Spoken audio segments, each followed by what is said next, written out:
रही कि उस तो बाद कांग्रेस या अकाली दल बीजेपी के कोल वापसी का कोई मौका रहा ही नहीं। खैर पंजाब वाला इलैक्शन थोड़ा जिहा नहीं बिल्कुल वन साइड हो गया सी, जिस तरीके 92 सीटां आम आदमी पार्टी के खाते आ गई सी, जिस तरीके इस समय मध्य प्रदेश के बीजेपी ने वन साइड पूरा इलैक्शन कर दिता। इनफैक्ट तुसीं छत्तीसगढ़ का भी कह सकते हो कि कांग्रेस को बहुत पछाड़ के रख दिता, जो एक समय कांग्रेस 46-47 सीटां उत्ते पहुंच गई सी, हुण वो बिल्कुल पछड़ के 32 सीटां दे उत्ते आ गई है। 32 तो अगे बढ़ना, 32 तो अगे 46 तक पहुंचना, बीजेपी को खिंच के नीचे लैके आना 11 बजे तक काउंटिंग तो बाद इस समय मुश्किल नजर आ रहा है। और इसकी वजह एक भी है कि कांग्रेस अपने बड़े चेहरिਆਂ ਨੂੰ भी पछड़दा होया देख रही है। हालांकि हुण तक किसी की हार की खबर नहीं आई, पर जे तुसी छत्तीसगढ़ के सीएम का जिक्र करो भूपेश बघेल, तो दुर्ग सीट तो पिछे हो गए।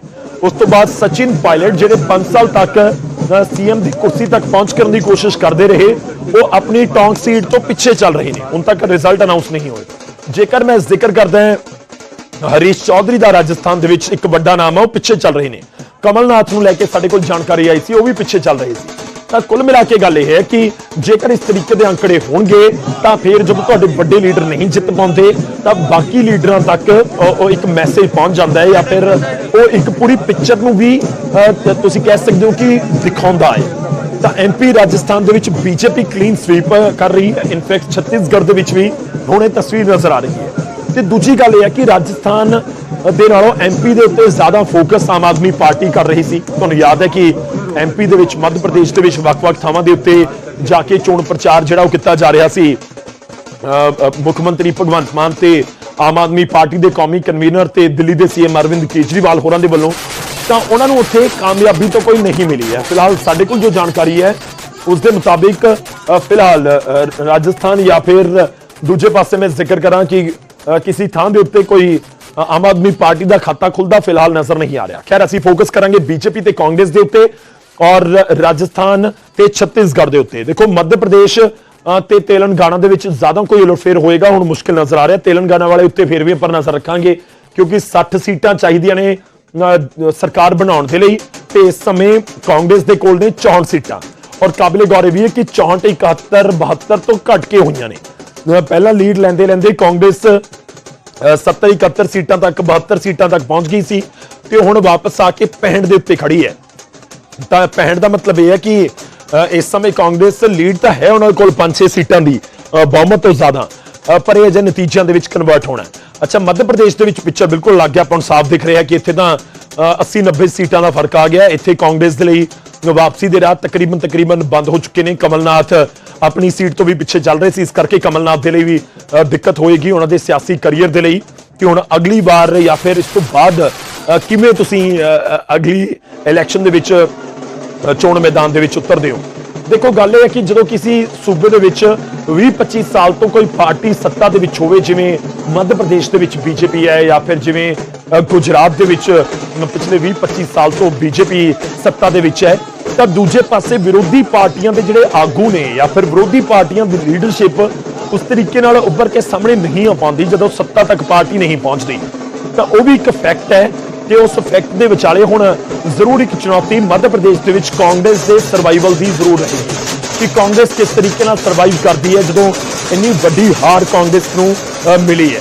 देखो ये जनता जनार्दन के फैसले दे विच एक ये भी रिफ्लैक्शन नजर आ रही है कि जदों 2018 दे विच कांग्रेस को लोगों ने सत्ता सौंपी तो उस समय कांग्रेस के लिए दिक्कत वाली गल जरूर सी कि जिहड़े सत्ता तो पहुंच गई पर अपने बाकी विधायकों नाल रख नहीं सकी। लोगों ने मौका दिता सी 2018 दे विच, बेशक क्लीयर मेजोरिटी वाली सरकार नहीं सी, पर बावजूद इसके सरकार तो बनी सी, तो सरकार जे बन गई सी तो उत्थे संभाल नहीं सकी। खैर वो पुराने नतीजे ने तो नवे नतीजों का इस समय निचोड़ यह है कि कांग्रेस के खाते मध्य प्रदेश के 60 सीटां इस समय रुझानों के नजर आ रही ने, और हुण ये नतीजों के हौली हौली कन्वर्ट होनियां शुरू हो जाएगियां। और बीजेपी बिल्कुल लैंडस्लाइड विक्टरी के नाल मध्य प्रदेश के सरकार बना रही है, और राजस्थान के भी जिस तरीके नाल लीड इस समय बीजेपी के कोल आ, बेशक टोटल अंकड़ा 108 का है, जिहड़ा 100 सीटां का अंकड़ा उस तो सिर्फ 8 सीटां ही ज्यादा ने, पर कांग्रेस बहुत पिछड़ी हुई है। 75 ते 8 तुसीं कह लो कि इस समय 33 सीटां का फर्क है कांग्रेस ते बीजेपी के विचाले राजस्थान के विच। ਤਾਂ ਇਹ ਵੀ ਇੱਕ ਵੱਡਾ ਫਰਕ ਹੈ ਜਿੱਥੋਂ ਵਾਪਸੀ ਹੋਣਾ ਕਾਂਗਰਸ ਦੇ ਲਈ ਤਕਰੀਬਨ ਇੱਥੇ ਵੀ ਮੁਸ਼ਕਿਲ ਨਜ਼ਰ ਆ ਰਿਹਾ ਹੈ। ਤਾਂ 3 ਸੂਬੇ ਇਸ ਸਮੇਂ ਕਾਂਗਰਸ ਦੇ ਹੱਥੋਂ ਜਾਂਦੇ ਹੋਏ, ਇਨਫੈਕਟ 2 ਦੇ ਵਿੱਚ ਤਾਂ ਉਹਨਾਂ ਦੀ ਸੱਤਾ ਸੀ, ਤਾਂ 2 ਤਾਂ ਬਿਲਕੁਲ ਹੱਥ ਤੋਂ ਜਾ ਰਹੇ ਨੇ। ਇੱਕ ਪਾਸੇ ਛੱਤੀਸਗੜ੍ਹ ਵੀ ਤੇ ਦੂਜੇ ਪਾਸੇ ਰਾਜਸਥਾਨ ਵੀ। ਔਰ ਇਸ ਹਿੰਦੀ ਬੈਲਟ ਦੇ ਵਿੱਚ, ਕਿਉਂਕਿ ਰਾਜਸਥਾਨ ਦਾ ਗਵਾਂਢੀ ਸੂਬਾ ਹੈ ਮੱਧ ਪ੍ਰਦੇਸ਼ ਦਾ ਗਵਾਂਢੀ ਸੂਬਾ ਹੈ ਛੱਤੀਸਗੜ੍ਹ, ਤੇ ਪੂਰੀ ਹਿੰਦੀ ਬੈਲਟ ਦੇ ਵਿੱਚ ਬੀਜੇਪੀ ਦੀ ਜ਼ਬਰਦਸਤ ਵਾਪਸੀ 2024 ਦੀਆਂ ਲੋਕ ਸਭਾ ਚੋਣਾਂ ਤੋਂ ਪਹਿਲਾਂ ਹੋ ਰਹੀ ਹੈ। ਤਾਂ 2024 ਦੇ ਲੋਕ ਸਭਾ ਚੋਣਾਂ ਦੇ ਉੱਤੇ ਇਸ ਦਾ ਕਿੰਨਾ ਅਸਰ ਨਜ਼ਰ ਆਉਂਦਾ ਹੈ, ਕਿਉਂਕਿ ਦੇਸ਼ ਦੇ ਵਿੱਚ ਬੀਜੇਪੀ ਨੇ ਜਿਹੜੀ ਸੱਤਾ ਦੇ ਉੱਤੇ ਕਾਬਜ਼ ਹੋਈ ਹੈ, ਸੱਤਾ ਹਾਸਲ ਕੀਤੀ ਹੈ 2014 ਤੇ 2019 ਦੇ ਵਿੱਚ, ਤਾਂ ਨਾਰਥ ਇੰਡੀਆ ਦਾ, ਉੱਤਰ ਭਾਰਤ ਦਾ ਇੱਕ ਵੱਡਾ ਰੋਲ ਰਿਹਾ ਹੈ। ਮੈਂ ਸੂਬੇ ਗਿਣਨਾ ਸ਼ੁਰੂ ਕਰਾਂ ਤਾਂ ਹਿਮਾਚਲ ਪ੍ਰਦੇਸ਼ ਤੇ ਹਰਿਆਣਾ ਬੇਸ਼ੱਕ ਛੋਟੇ ਸੂਬੇ ਨੇ, 4 ਤੇ 10 ਸੀਟਾਂ ਨੇ, ਪਰ ਉਸ ਤੋਂ ਬਾਅਦ ਰਾਜਸਥਾਨ, ਗੁਜਰਾਤ, ਮੱਧ ਪ੍ਰਦੇਸ਼, ਛੱਤੀਸਗੜ੍ਹ, ਉਸ ਤੋਂ ਬਾਅਦ ਉੱਤਰ ਪ੍ਰਦੇਸ਼ 80 ਸੀਟਾਂ ਉੱਥੇ ਹੈਗੀਆਂ ਨੇ। ਇਸ ਦੇ ਨਾਲ ਮੈਂ ਲੋਕ ਸਭਾ ਦਾ ਜ਼ਿਕਰ ਕਰ ਰਿਹਾ। ਉਸ ਤੋਂ ਬਾਅਦ ਬਿਹਾਰ, ਉੱਤਰਾਖੰਡ, ਇਹ ਉਹ ਸਾਰੇ ਸੂਬੇ ਨੇ ਜਿੱਥੇ ਬੜੀ ਜ਼ਬਰਦਸਤ ਜਿੱਤ ਹਾਸਲ ਕਰਕੇ ਬੀਜੇਪੀ ਨੇ ਇੱਕ ਬਹੁਤ ਵੱਡਾ ਅੰਕੜਾ ਹਾਸਲ ਕਰ ਲਿਆ। ਇਸ ਨੂੰ ਹਿੰਦੂ ਬੈਲਟ ਕਿਹਾ ਜਾਂਦਾ ਹੈ, ਹਿੰਦੀ ਬੈਲਟ ਕਿਹਾ ਜਾਂਦਾ ਹੈ, ਔਰ ਹਿੰਦੀ ਬੈਲਟ ਦੇ ਵਿੱਚ ਬੀਜੇਪੀ ਦੀ ਬਹੁਤ ਜ਼ਬਰਦਸਤ ਪਹੁੰਚ ਹੈ, ਇਹ ਕਿਹਾ ਜਾਂਦਾ ਹੈ। ਖੈਰ ਰਾਜਸਥਾਨ ਦਾ ਅਸੀਂ ਜ਼ਿਕਰ ਕਰ ਰਹੇ ਹਾਂ, ਔਰ ਰਾਜਸਥਾਨ ਦੇ ਵਿੱਚ ਇਹ ਵੀ ਸਮਝਣ ਦੀ ਜ਼ਰੂਰਤ ਹੈ ਕਿ ਰਾਜਸਥਾਨ 'ਚ ਫੋਕਸ ਕਿਸ ਤਰੀਕੇ ਨਾਲ ਕੀਤਾ ਗਿਆ। ਰਾਜਸਥਾਨ ਦੇ ਵਿੱਚ ਫੋਕਸ ਜਦੋਂ ਬੀਜੇਪੀ ਨੇ ਕੀਤਾ ਹੈ ਤਾਂ ਪ੍ਰਧਾਨ ਮੰਤਰੀ ਮੋਦੀ ਉੱਥੇ ਪੂਰੇ ਕੈਂਪੇਨ ਨੂੰ ਬਿਲਕੁਲ ਹੈਡ ਕਰਦੇ ਹੋਏ ਨਜ਼ਰ ਆਏ। ਬੀਜੇਪੀ ਨੇ ਵਸੁੰਧਰਾ ਰਾਜੇ ਦੇ ਨਾਮ ਦੇ ਉੱਤੇ ਇਲੈਕਸ਼ਨ ਨਹੀਂ ਲੜਿਆ, ਬੀਜੇਪੀ ਨੇ ਨਰਿੰਦਰ ਮੋਦੀ ਦੇ ਨਾਮ ਦੇ ਉੱਤੇ ਇਲੈਕਸ਼ਨ ਲੜਿਆ।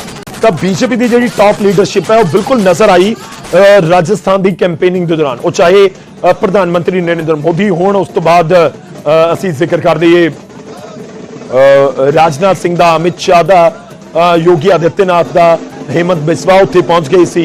ਇਹ ਸਾਰੇ ਲੀਡਰ ਉੱਥੇ ਖੂਬ ਪ੍ਰਚਾਰ ਕਰਦੇ ਹੋਏ ਨਜ਼ਰ ਆਏ ਸੀ। ਉਸ ਦਾ ਨਤੀਜਾ ਤੁਸੀਂ ਕਹਿ ਸਕਦੇ ਹੋ ਕਿ ਇਸ ਸਮੇਂ ਸਾਡੇ ਸਾਰਿਆਂ ਦੇ ਸਾਹਮਣੇ ਟੀਵੀ ਸਕਰੀਨ ਦੇ ਉੱਤੇ ਹੈ। ਹਾਲਾਂਕਿ ਨਤੀਜਿਆਂ ਦਾ ਇੰਤਜ਼ਾਰ ਹੋ ਰਿਹਾ ਰੁਝਾਨਾਂ ਦੇ ਜ਼ਰੀਏ, ਤਾਂ ਬੀਜੇਪੀ ਸੱਤਾ ਦੇ ਵਿੱਚ ਔਰ ਸਾਰੀਆਂ ਪੋਲੀਟੀਕਲ ਪਾਰਟੀਆਂ ਬਾਖੂਬੀ ਸਮਝਦੀਆਂ ਨੇ ਕਿ ਜਿਹੜੇ ਰੁਝਾਨ ਹੁੰਦੇ ਨੇ ਉਹ ਜਦੋਂ 3-3.5 ਘੰਟੇ ਦੀ ਕਾਊਂਟਿੰਗ ਤੋਂ ਬਾਅਦ ਜਿਹੜੇ ਰੁਝਾਨ ਹੁੰਦੇ ਨੇ ਉਹੀ ਤਕਰੀਬਨ ਰਿਫਲੈਕਟ ਹੁੰਦੇ ਹੋਏ ਨਜ਼ਰ ਆਉਂਦੇ ਨੇ ਜਦੋਂ ਆਪਾਂ ਰਿਜ਼ਲਟਸ ਦਾ ਜ਼ਿਕਰ ਕਰਦੇ ਹਾਂ। ਤਾਂ ਇਹ ਬਾਖੂਬੀ ਚੀਜ਼ਾਂ ਸਮਝਦੇ ਆ। ਇਨਫੈਕਟ ਇਹ ਨੰਬਰ ਅੱਗੇ ਵੱਧ ਵੀ ਸਕਦੇ ਨੇ ਜਿਵੇਂ ਰੁਝਾਨ ਨਤੀਜਿਆਂ ਦੇ ਵਿੱਚ ਕਨਵਰਟ ਹੋਣਗੇ। ਜਿਵੇਂ ਹੁਣ ਤੁਸੀਂ ਰਾਜਸਥਾਨ ਤੇ ਥੋੜਾ ਜਿਹਾ ਫੋਕਸ ਕਰੋ ਤਾਂ ਰਾਜਸਥਾਨ ਦੇ ਵਿੱਚ ਜਿਹੜਾ 106 107 ਦੇ ਉੱਤੇ ਅੰਕੜਾ ਸੀ ਉਹ ਵੱਧ ਕੇ 110 ਤੱਕ ਪਹੁੰਚ ਚੁੱਕਿਆ ਹੈ। 110 ਤੇ ਕਾਂਗਰਸ 72, ਯਾਨੀ ਕਿ ਸੱਤਾ ਤੋਂ ਲਾਂਭੇ ਹੁੰਦੀ ਹੋਈ ਕਾਂਗਰਸ ਨਜ਼ਰ ਆ ਰਹੀ ਹੈ ਰਾਜਸਥਾਨ ਤੋਂ। ਇਨਫੈਕਟ ਤੁਸੀਂ ਕਹਿ ਸਕਦੇ ਹੋ ਕਿ ਤਕਰੀਬਨ ਸੱਤਾ ਤੋਂ ਲਾਂਭੇ ਹੋ ਚੁੱਕੀ ਹੈ ਕਾਂਗਰਸ ਰਾਜਸਥਾਨ ਦੇ ਵਿੱਚ। ਤੇ ਦੂਜੇ ਪਾਸੇ ਬੀਜੇਪੀ ਛੱਤੀਸਗੜ੍ਹ ਦੇ ਵਿੱਚ ਵੀ ਸਰਕਾਰ ਬਣਾਉਂਦੀ ਹੋਈ ਨਜ਼ਰ ਆ ਰਹੀ ਹੈ। ਛੱਤੀਸਗੜ੍ਹ 'ਚ 55 ਸੀਟਾਂ ਨੇ ਔਰ 34 ਸੀਟਾਂ ਦੇ ਉੱਤੇ ਇਸ ਸਮੇਂ ਕਾਂਗਰਸ ਅੱਗੇ ਚੱਲ ਰਹੀ ਹੈ, ਬੀਜੇਪੀ ਦੀ ਉੱਥੇ ਵੀ ਸਰਕਾਰ। ਇੱਕ ਵਾਰੀ ਫਿਰ ਤੋਂ ਨਾਲ ਅੰਕੜੇ ਤੁਹਾਨੂੰ ਦਿਖਾ ਰਿਹਾ, ਨਾਲ ਤਸਵੀਰਾਂ ਤੇ ਜਸ਼ਨ ਦੀਆਂ ਤਸਵੀਰਾਂ ਵੀ ਤੁਹਾਡੇ ਤੱਕ ਪਹੁੰਚਦੀਆਂ ਰਹਿਣਗੀਆਂ ਤੇ ਕੁਝ ਅੰਕੜੇ ਦੇ ਜ਼ਰੀਏ ਮੈਂ ਦੁਬਾਰਾ ਸਕਰੀਨ ਦੇ ਉੱਤੇ ਆ ਕੇ ਤੁਹਾਡੇ ਤੱਕ ਕੁਝ ਹੋਰ ਫੈਕਟ ਦੱਸਣ ਦੀ ਕੋਸ਼ਿਸ਼ ਕਰਾਂਗਾ ਕਿ ਕਿਵੇਂ ਪੂਰੇ ਅੰਕੜੇ ਵੱਖ-ਵੱਖ ਥਾਵਾਂ ਦੇ ਉੱਤੇ ਰਹੇ ਨੇ ਔਰ ਕਿਵੇਂ ਉਹਨਾਂ ਅੰਕੜਿਆਂ ਦੇ ਜ਼ਰੀਏ ਬੀਜੇਪੀ ਨੇ ਆਪਣੀ ਪੂਰੀ ਸਟ੍ਰੈਟਜੀ ਬਣਾਈ, ਆਪਣੇ ਵੱਡੇ ਆਗੂਆਂ ਨੂੰ ਮੈਦਾਨ ਦੇ ਵਿੱਚ ਉਤਾਰਿਆ ਤੇ ਉਸ ਦਾ ਤੁਸੀਂ ਅਸਰ ਕਹਿ ਸਕਦੇ ਹੋ ਕਿ ਅਸਰ ਅਜਿਹਾ ਹੋਇਆ ਕਿ ਬੀਜੇਪੀ ਇਹਨਾਂ ਸੂਬਿਆਂ ਦੇ ਵਿੱਚ ਸਰਕਾਰ ਬਣਾਉਣ ਦੇ ਵਿੱਚ ਕਾਮਯਾਬ ਨਜ਼ਰ ਆ ਰਹੀ ਹੈ ਕਿ ਕਾਮਯਾਬ ਹੋ ਜਾਏਗੀ। ਮੈਂ ਵਾਰ-ਵਾਰ ਇਸ ਕਰਕੇ ਵੀ ਕਹਿ ਰਿਹਾ ਕਿਉਂਕਿ ਜਦੋਂ ਤੱਕ ਨਤੀਜੇ ਅਨਾਉਂਸ ਨਹੀਂ ਹੋ ਜਾਂਦੇ ਉਸ ਸਮੇਂ ਤੱਕ ਸਾਨੂੰ ਥੋੜਾ ਜਿਹਾ ਇੰਤਜ਼ਾਰ ਤਾਂ ਕਰਨਾ ਹੋਏਗਾ और उस समय तक ये तुसी कह सकते हो कि ने जो समय हमको दिया और जनता को मोदी जी की गारंटी, जनता ने उस पर भरोसा किया, भूपेश की बातों पर भरोसा नहीं किया। ये प्रथम चरण के रुझान में स्पष्ट दिख रहा है और ये निश्चित रूप से भारतीय जनता पार्टी के लिए और राष्ट्रीय नेतृत्व का आशीर्वाद मिला और हम जीत की ओर बढ़ेंगे। छत्तीसगढ़ में आपको सबसे ज्यादा भरोसा, आप सबसे मुखर होकर बोले कि हम जीत रहे हैं, भूपेश पर भरोसा लोगों का कम हो गया और सबसे बड़ी बात गृह मंत्री ने आप पर भरोसा जताया था। आपको अंडर करंट पता था सर कि ऐसा हो रहा है? अंडर करंट दिख रहा था और इतना बड़ा अंडर करंट होगा इसका एहसास सामान्यतः लोगों को नहीं हो पा रहा था, मगर मैं इस बात को लगातार रिपीट कर रहा था। मेरी बात को लोग भरोसा कितना करते हैं मैं नहीं जानता, मगर मैं मीडिया के माध्यम से रोज बोल रहा था, एक ही बात को रिपीट कर रहा था कि जबरदस्त अंडर करंट है और भूपेश को छत्तीसगढ़ की जनता रिजेक्ट कर चुकी है, उसके चेहरे को हराना चाहती है। सर आप बैकफुट पे थे एकदम से, क्योंकि आपको क्या लगता है क्या गेम चेंजर रहा जो आप अचानक से जो बिल्कुल बैकफुट पे थे अचानक से लीड करते हुए नजर आ रहे हैं? तो ऐसी कौन सी गेम चेंजर पॉलिसीज थी, किस तरह से इसको मोबिलाइज किया आपने पूरे कैडर को? नहीं, लीड डॉक्टर रमन ने नहीं किया, लीड पूरे सामूहिक नेतृत्व में हमने किया। मैं भी मेहनत किया, मेरी पूरी हम सब ने किया और राष्ट्रीय नेतृत्व ने इतना समय दिया। मगर जैसे ही हमारी घोषणा पत्र जारी किया हमने और वो घोषणा पत्र में मोदी जी की गारंटी उसमें लग गया, उसके बाद जनता को 100% भरोसा हो गया कि भारतीय जनता पार्टी जो कहती है उसको करती है और मोदी जी की बात पे। और 15 साल, फिर मैं रिपीट करूंगा, 15 साल जो डेवलपमेंट के काम हमने किया था विकास के, उस काम को भी मुहर लगाया। क्या आपको लगता है कि जो करप्शन था, जो भूपेश बघेल ने जो किया था लगातार एक के बाद एक करप्शन की जो चीजें सामने निकल करके आ रही थी, उसने भी बड़ा इंपॉर्टेंट रोल प्ले किया? बहुत बड़ा मुद्दा था भूपेश बघेल के करप्शन, और लगातार वो शराब की घोटाला हो, कोयला का घोटाला हो, महादेव ऐप का मामला हो, पीएससी में भर्ती में यूको के साथ छल किया गया वो घोटाला हो, महिलाओं के साथ जो उस प्रकार से वादा खिलाफी किया गया वो बातें हैं। इन बातों को लेकर लोग भूपेश के चेहरा को बदलना चाहते थे। एक बात ये सामने आ रही थी सर, एक बात ये सामने आ रही थी कि बीजेपी जो है शहरों में अच्छा करेगी, लेकिन गांव में क्योंकि किसानों तक उनका पेनिट्रेशन इतना अच्छा नहीं है, तो क्या आपको लगता है कि आपकी जो योजनाएं हैं और जो आपकी बातें हैं वो ग्रामीण इलाकों तक भी पहुंच पाई हैं? पूरी महिलाओं ने और युवकों ने जम के वोट दिया और किसानों ने भी समझ लिया। सर आप 9 मंत्री पीछे हैं, अगर मौका 9 मिलेगा मंत्री। मुख्यमंत्री बनेंगे?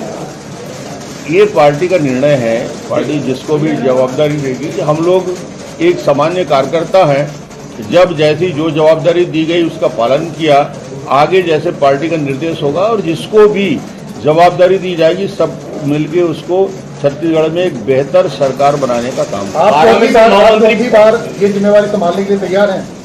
मैं कहता हूं ना, पार्टी मुझे हमेशा, मैंने कभी मांगा नहीं है। पार्टी जब जब जो जो जवाबदारी दी है उसका क्रियान्वयन मैं करता रहा हूं। आगे क्या जवाबदारी देगी पार्टी के नेता तय करें। ये 9 मंत्री पीछे चल रहे हैं अभी, ये पूरी सरकार पीछे चल रही है। जब मुख्यमंत्री 2 राउंड में पीछे हो गया, इसका मतलब ये बता दिया कि जनमत उनके खिलाफ। दावे कर रहे थे, कई तरह के दावे थे, 75 बार तो आपने अभी भी कहा है। 75 की बात कर रहे थे और मैं कल भी आपको कहा था, मैंने आंकड़े भी बताए थे कि कांग्रेस कहां तक जाएगी और वो 40 भी क्रॉस नहीं कर पाएगी।